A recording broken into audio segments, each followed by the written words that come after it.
आपके साथ कभी ऐसा हुआ है कि आपने रेंडर एनिमेशन के बटन पर क्लिक किया और आपकी स्क्रीन वाइट हो गई एंड नॉट रिस्पॉन्डिंग नाम का मैसेज आ गया और फिर ब्लेंडर क्रैश हो गया।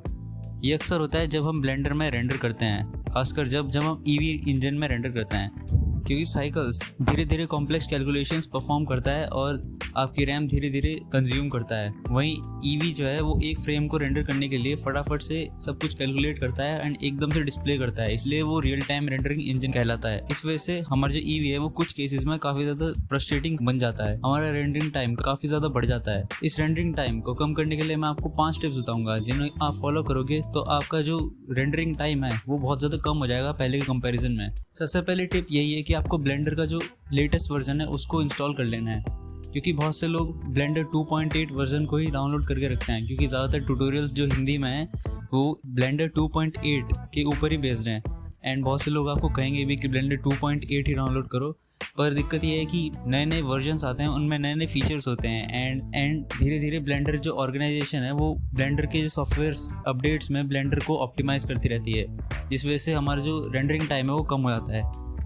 जैसे कि नए फीचर्स की अगर हम बात करें तो अभी साइकिल्स में डीनॉइस नाम का एक फीचर आया है जिसमें हम नॉइस को एआई की मदद से रिड्यूस कर सकते हैं। तो आपको सबसे पहले अपने जो ब्लेंडर का लेटेस्ट वर्जन है उसको डाउनलोड कर देना है एंड ध्यान रहे कि आप लॉन्ग टर्म सपोर्ट वर्जन को डाउनलोड करें अगर आप, क्योंकि लॉन्ग टर्म सपोर्ट वर्जन में ज़्यादा ग्लिचेस और बग्स नहीं होते। दूसरी टिप है कि आप ऑब्जेक्ट्स को डुप्लीकेट मत करो। जब भी आपको ज़्यादा डेंसिटी वाले सीन्स क्रिएट करने होते हैं, जैसे कि एक फॉरेस्ट सीन, तो उसमें आप ट्रीज को बार बार डुप्लीकेट कर देते हो, जिससे प्रोसेसिंग कंजप्शन है वो बहुत ज़्यादा बढ़ जाता है और हमारा जो रेंडर है उसमें बहुत ज़्यादा टाइम लगता है और रेंडरिंग टाइम बढ़ जाता है। इसको कम करने के लिए हम ऑब्जेक्ट्स को डुप्लीकेट करने की जगह इंस्टेंशिएट कर सकते हैं या फिर एरे मॉडिफायर का यूज़ कर सकते हैं, क्योंकि एरे मॉडिफायर भी ऑब्जेक्ट्स को इंस्टेंशिएट करता है, ना कि डुप्लीकेट। अभी आपको ये समझ नहीं आया तो मैं बता देता हूँ। जब भी हम Shift+D दबाते हैं तो हमारा ऑब्जेक्ट डुप्लीकेट होता है, और जब हम Alt+D दबाते हैं तो वो इंस्टेंशिएट होता है। इंस्टेंशिएट होने का मतलब ये है कि अगर हमने किसी ऑब्जेक्ट को अपने सीन में रखा हुआ है तो हमारा जो कंप्यूटर है वो उसको रिप्रेजेंट करने के लिए कैलकुलेशंस करेगा, पर अगर हम उसे डुप्लीकेट करेंगे तो वही कैलकुलेशंस तो 2 बार परफॉर्म करनी पड़ेंगी। पर अगर हम उसे इंस्टेंशिएट करेंगे तो यहाँ पर हमें ऑब्जेक्ट दिखाई तो 2 देंगे, पर वो है एक ही ऑब्जेक्ट, यानी हमारा जो कंप्यूटर है उसे कैलकुलेशन सिर्फ एक बार करनी पड़ रही है, जिससे हमारा जो सीन है उसमें 2 ऑब्जेक्ट्स भी हमें दिखाई दे रहे हैं और हमारा जो रेंडरिंग टाइम है वो इतना ज़्यादा नहीं बढ़ रहा है, उस पर इतना इम्पैक्ट नहीं पड़ रहा है। तो इस वजह से इंस्टेंशिएट करने से आपका जो ब्लेंडर है वो और भी ज़्यादा स्मूथ चलेगा और रेंडरिंग टाइम भी रिड्यूस हो जाएगा काफ़ी ज़्यादा हद तक। टिप नंबर 3, अपना प्रोजेक्ट्स का आप रेजोल्यूशन कम कर सकते हो। यहाँ पर अपने प्रॉपर्टीज टैब में जाकर आप अपने रेंडर का रेजोल्यूशन है उसे कम कर सकते हो या फिर बढ़ा भी सकते हो।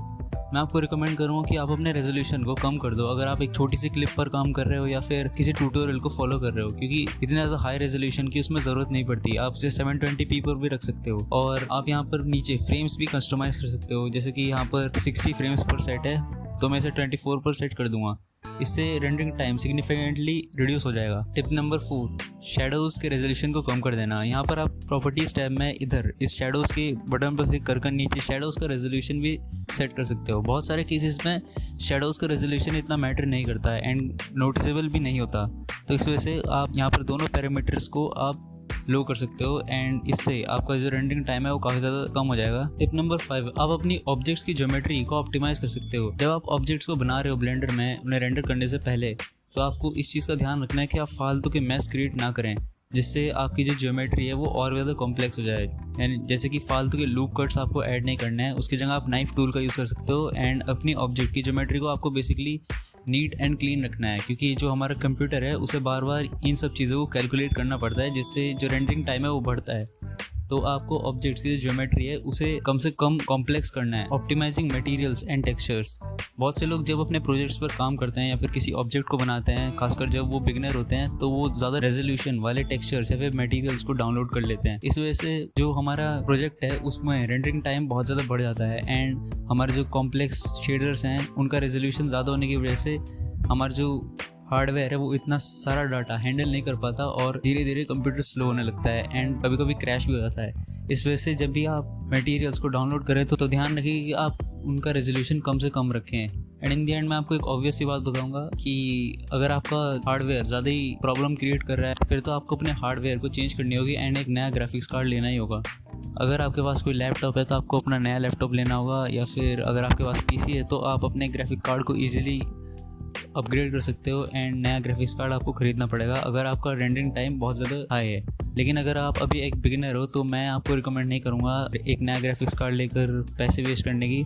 मैं आपको कहूँगा कि अपने रेंडर की क्वालिटी घटा दो, जिससे आप ज़्यादा से ज़्यादा नई चीज़ें सीखो एंड धीरे धीरे प्रोग्रेस करो। एंड वैसे तो ग्राफिक्स कार्ड ही नहीं, काफ़ी सारे हार्डवेयर कंपोनेंट्स होते हैं जो कि रेंडरिंग टाइम को इफेक्ट करते हैं, जैसे कि रैम, CPU, पर मेनली ग्राफिक्स कार्ड ही हमारा रेंडरिंग में यूज़ होता है क्योंकि इसमें बहुत सारे कोर्स होते हैं। इस पर मैं एक नई वीडियो लाऊंगा आने वाले टाइम पर कि हम अपने ब्लेंडर सॉफ्टवेयर के लिए एंड 3D मॉडलिंग और 3D एनिमेशन के लिए एक PC कैसे बिल्ड करें, तो उसका लिंक आपको डिस्क्रिप्शन में मिल जाएगा अगर वो आ चुकी होगी तो, या फिर आई बटन पर आपको वो वीडियो मिल जाएगी अगर वो वीडियो मैंने अब तक बना दी होगी तो। बाकी मिलते हैं नेक्स्ट वीडियो में, धन्यवाद।